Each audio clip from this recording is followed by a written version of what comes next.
Welcome to The Explainer. Today, we are cracking the code on a huge question, one that really sits at the heart of our economy. Why do companies sell what they sell? And how do they decide how much to put on the shelves for us? So let's just dive right in. Think about it for a second. Everything you buy, from your morning coffee to the phone in your hand, what actually goes into the decision to have it there for you to purchase? What determines if there's a lot of it, or just a little? If you ask most people, they'll give you a pretty simple answer.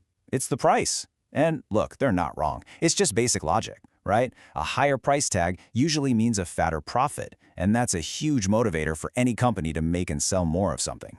But, and this is where it gets really interesting, what if I told you that price is just the first, most obvious piece of a much bigger puzzle? The real story that businesses are dealing with every single day is way more complex than just that price tag you see in the store.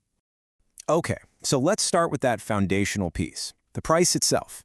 You can think of it as the most direct signal flashing between you, the person buying, and the company, the one doing the selling. So the basic rule of thumb is pretty simple. Companies exist to make money. So if the price of a product goes up, and this is key, if nothing else changes, that's basically a big green light for them to crank up production and cash in. But here's where things get a whole lot more complicated. Yeah, a high price is great, but that's only one side of the coin. Now we've got to go behind the scenes, inside the factory walls, and ask, what does it actually cost to make this thing in the first place? Now, economists have a term for this. They call them the factors of production. It sounds fancy, but really it's just all the essential ingredients you need to create something. These are the absolute building blocks, and how much they cost is a massive piece of our supply puzzle. Just imagine for a second that you own a bakery. Now, what happens if the price of flour suddenly shoots up or your bakers need a raise? Well, all of a sudden, your profit on every single loaf of bread gets smaller. So even if people are paying the same high price for your bread, you might actually decide to bake less of it because it's just not worth as much to you anymore.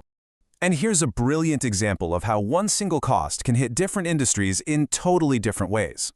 Let's say the price of land goes through the roof. For a wheat farmer, that's a massive deal, right? It could totally change their business. But for a car manufacturer, it's a much, much smaller piece of their overall cost puzzle. And get this, companies are also constantly asking themselves, what else could we be making with our resources? So if the market for comic books suddenly goes crazy and prices are high, a book publisher might look at their printing presses and say, hey, let's print fewer novels and more comics. It's all about chasing that bigger profit. And of course, we have to talk about technology. Tech is an absolute game changer here. Think about things like automation or new super efficient software.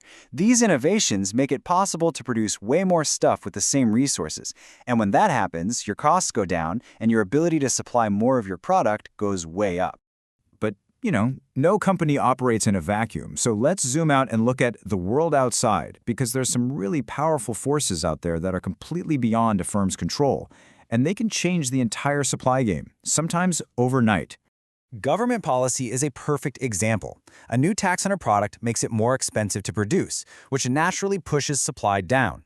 But on the flip side, if the government offers a subsidy, basically giving a company money to make something, that reduces their costs and gives them a huge incentive to supply more. And the list goes on. If more companies start selling the same thing, supply goes up. But then you've got the wild cards. Just think about the last few years. A flood that wipes out a whole harvest, a major strike that shuts down a factory, or a new trade tariff that stops imports. These things can absolutely crush the total supply available to all of us. So this brings us to a really fascinating and maybe unexpected piece of the puzzle: psychology. See, supply isn't just about what's happening right now. It's also about what companies think is going to happen tomorrow. It's a bit of a guessing game. This is where that human element really kicks in.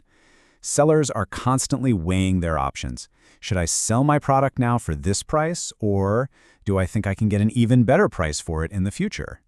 And this makes it crystal clear how that works. If a company gets a hunch that prices are about to go up, what's their incentive? Well, why would they sell now? It makes way more sense to hold back their inventory, reduce the supply for today, and wait to sell it later at that higher price. It's all about maximizing profit. Okay, we've looked at all these different pieces, these different forces at play. So let's step back and put them all together to see the complete, really dynamic picture of how market supply actually works. So it's pretty obvious now that the answer is never, ever just the price. Supply is this incredibly complex dance between the costs to make something, the latest tech, government rules, and even just a bet on what the future holds. All these pieces have to click together just right to determine what we actually see for sale in the store. So the next time you hear a news story about supply chain chaos or why prices are soaring, you'll know. You'll know it's not just one thing, it's this entire puzzle being shaken up. Which leaves us with a final thought. Now that you see all the pieces, which one of these factors do you think is the next domino to fall and shake up the whole market?